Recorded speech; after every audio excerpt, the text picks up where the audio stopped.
Kí lẹ sọ? Daddy, Daddy mi ni wo pẹ̀lú kẹ́ńkẹ́sì mi ni wo uli. Olúwa handicap. Kí ló dé? Kí ló dé? Torí kíni olóòrùn ló máa ń sọ̀rọ̀ bẹ́ẹ̀, olóòrùn gidi. Gidi. Èmi náà olóòrùn gidi. Àwọn àlè yẹ olóòrùn gidi. You are bad guy. No. Not allow them, make them kill you. Orange juice. Náà ló fẹ́ mu. Ah, omi lásán kọ́, màá fẹ́ lómi lásán. Omi lásán kò sí juice. Blue. Kò sí juice ńbẹ̀ o. Kò sí juice. Amara. Amara juice. Yakubu Benson. What does it? No. Amara ambulance, no? Amara machine. Chocolate. Amara chocolate, no? Daddy, Okada. Amara kini? Amara Okada, okay? No. Okay, mo. Chocolate. Amara chocolate, no? Kindly subscribe to our YouTube channel Yoruba Pikin and remember to hit the notification bell to enjoy more of our videos. Thanks for watching. Bye. Odabo. Oh my god, look at how messed up the room is with Lego. That's why I call them the Lego men. The Lego men are here. The Lego men are here. Wow. Equishel. Eh? Is what? Think they wise. No.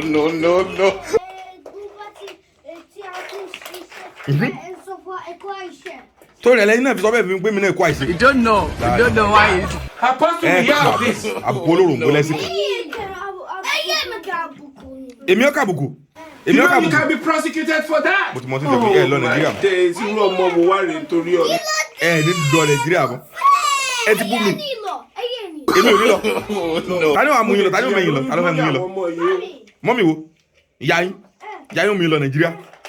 Ó ti mú yín lọ ni ọmọ ní Nàìjíríà kọ́. Ọmọ ní Nàìjíríà. Mi gbọ́. Bàálù mọ́ ní Nàìjíríà. Ṣé bàálù ni ó dá lọ Nàìjíríà fúnra rẹ̀ àbí? Bàálù mọ́ ní Nàìjíríà. Kò sí wàhálà. Ẹ sọ̀ láyọ̀, ó dàbọ̀.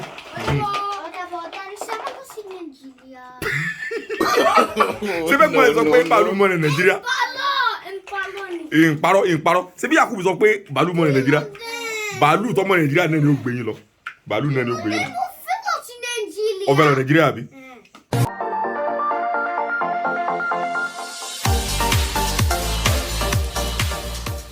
Daddy. Yes baby. Ó fẹ́ dòdò. Ṣé bí dòdò ni mẹ́wájú rẹ̀ yẹn? Tó jóná gidi gan. Ó fẹ́ dòdò tó jóná gidi gan. Kí ló tó fẹ́ràn dòdò tó jóná gidi gan? Tó máa ń dùn gan. Ó máa ń dùn gan. Lóòótọ́ ọmọ wo wá rè nítorí ọ̀la. Ọ̀rọ̀ aláìta láìwọ́ dùn gan. Lóòótọ́. No. Ọ̀dà mo ti gbọ́ ẹ́. Mo fẹ́ bẹ́ àtà. Wọ́n fẹ́ bẹ́ẹ̀ ata. Ọ̀dà mo ti gbọ́ mò ń bọ̀.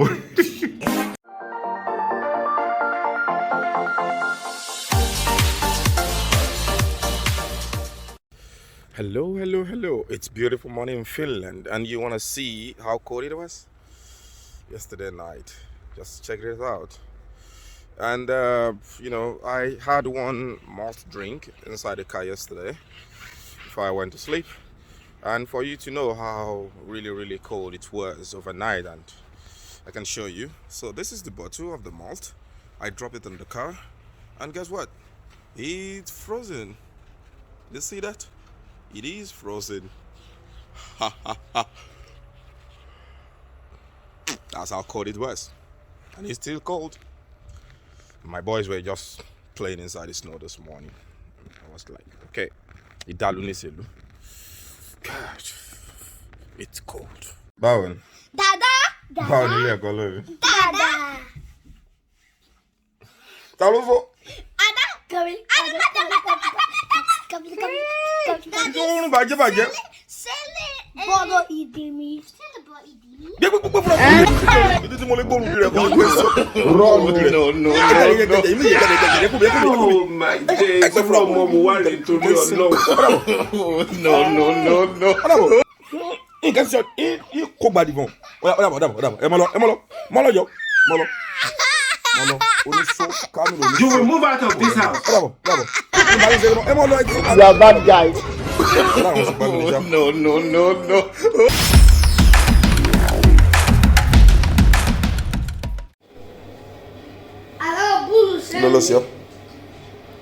Kí ló lọ sí ọ? Ọ sọ̀rọ̀ gbọ́n. Bó sọ fún kọ́ kàn mí lẹ́ẹ̀kan kọ́ kàn mí pàpà. Àti kọ̀kí mi ní pàápàá. Ọbẹ̀rù Ọlọ́run. Kọ̀kí ẹni kẹ̀kẹ́. Ọkàn ní kẹ́kẹ́ ṣe ń jàre. Tóra àrẹ́nsẹ́ àbárẹ́nsẹ́ ni. Sàrẹ́nsẹ́. Mọ tẹ orí rẹ̀ kó bẹ̀ jàre. Adam sàrẹ́ ká mi ń sẹ́. Àrẹ́nsẹ́. That is God. No. Today, I want to ask you about your school, okay? Kami Wada. Kami, come over here. Daddy. Yep. Mathematics padano ni ami. Adam ti padà náà mi kí ló dé?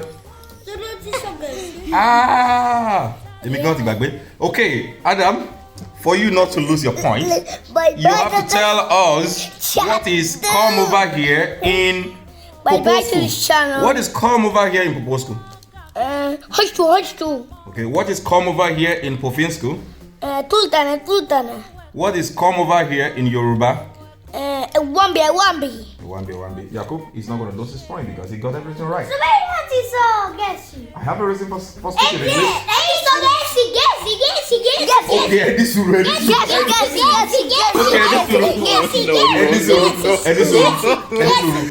I said I have an important reason for speaking English. Mo ní ìdí pàtàkì láti sọ. Okay, mo ní ìdí pàtàkì láti sọ èdè Gẹ̀ẹ́sì. Okay.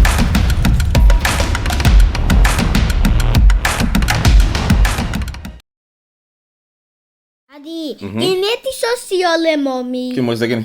Kineti sosiole mommy. Kí mo sọ sọ̀rọ̀ mọ́ mi? Mo sọ fún pé mo fẹ́ràn rẹ ni. So kilo de. Kí ló dé tí n fi lè fẹ́ràn rẹ? Mo fẹ́ràn rẹ. So kilo de, ṣé díẹ̀ tàbí tọ́pọ̀? Díẹ̀ náà ni, n bá sọ fún pé tọ́pọ̀ tọ́lọ̀ sọ fún ìyá rẹ̀ pé mo ní mo fẹ́ràn rẹ̀ tọ́pọ̀ fẹ́ lé mi lé oúnjẹ yìí. Ó ní sọ, bó sì sọ fún mi náà ni pé ò ní sọ tọ́lọ̀ sọ. Mo ń sọ fífún yìí dọ́dọ̀. Ó sọ fún mi òdodo, ó sọ òdodo fún mi. Ọ̀dà mo ti gbọ́. Ọ̀dà mo fẹ́ràn rẹ̀ díẹ̀. Kilo de que se tọ́pọ̀. Mọ́ ti ọ̀rọ̀ sí mi lẹ́nu jàre. So kilo de que se. Kí ló sì èsì tọ́pọ̀? Ṣé tí bá sọ fún ọ pé mo fẹ́ràn rẹ̀ ìyá rẹ̀ tọ́pọ̀ òun náà sọ fún ìyá rẹ̀ ò ní ọfẹ́ lé mi lé àbí ó ń yẹ̀yẹ́. Mi ní sọ fún. Mo ń sọ ìdodo daddy. Ó ń sọ òdodo. Ó ní sọ fún ìyá rẹ̀. Ọ̀dà mo ti gbọ́ ìrònú sí. Ọ̀dà mo fẹ́ràn rẹ̀ púpọ̀. Oh my days, irú ọmọ wo wá rèé torí Ọlọ́run. Èmi lọ parọ́ fún mi. Àlẹ́ ìyá rẹ̀ ò ní kúrẹ́ bó ṣe parọ́ fún mi. Going to Nigeria first class. Màmú o ti sọ fún ìyá rẹ̀. Láyìí Taking you to Nigeria. Ṣé ti rálá kó bá?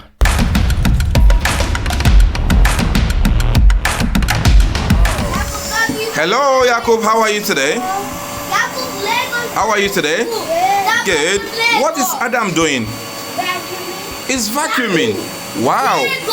What do you call a vacuum cleaner in Yoruba? Ìgbálẹ̀ alátẹ́gùn. Wow. Pàtẹ́wọ́ fúnra rẹ̀. Kí ló fẹ́ sọ fáwọn èèyàn? Ó dàbọ̀. Ó wojú wa.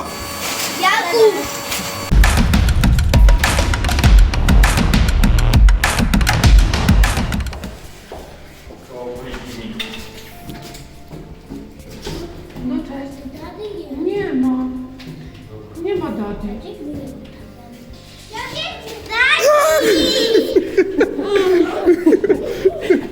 Báwo ni? Dada. Báwo ni? Dada. Mama lọ. Sọ di kí mi báwo ló ṣe kẹ́ kí mi láàárọ̀ kùtùkùtù? Kala. Ní dọ̀bálẹ̀ ni. Ní dọ̀bálẹ̀. Báwo ló dọ̀bọ̀ tó níbi? Ibi ìdọ̀tí àbí? Rojú ẹ̀ lábọ̀ sọ. The next day. Kò tí ì kí mi dáadáa. Báwo? Ṣé bó ṣe yẹ kó kí bàbá rẹ̀ láàárọ̀ ni? Hello.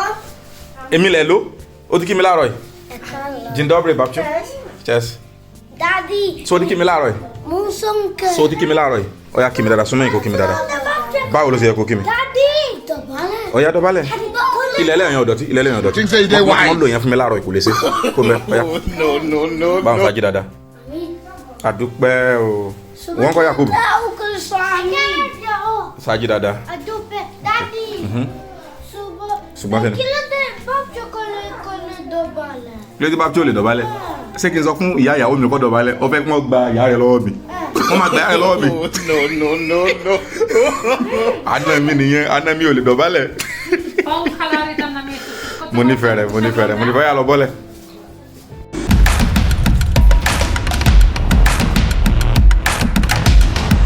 We are finally on the train. Where are we going, guys? To Finland. Not to Finland, but first we are going where? To Gdańsk. To Gdańsk, yes. So it's a 4-hour journey.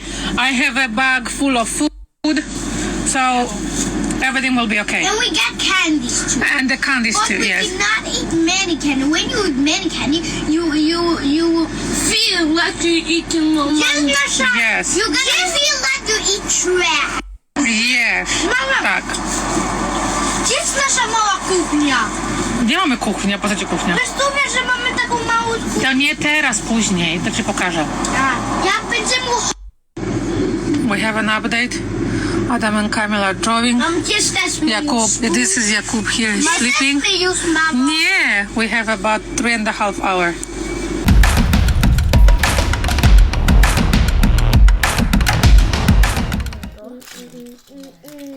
Eléyìí mọ̀ ìyá yìí o. Àwọ̀ wo ni ẹ?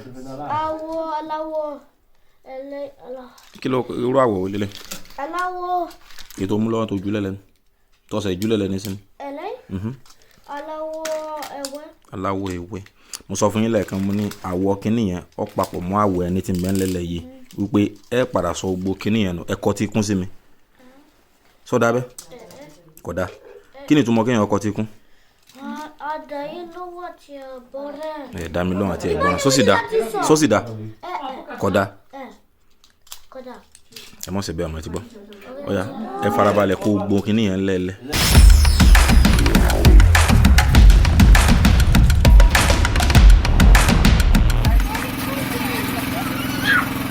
Kí ló dé? Kí ló fẹ́? Ẹ́? Ó fẹ́ jẹ ọ̀gẹ̀dẹ̀.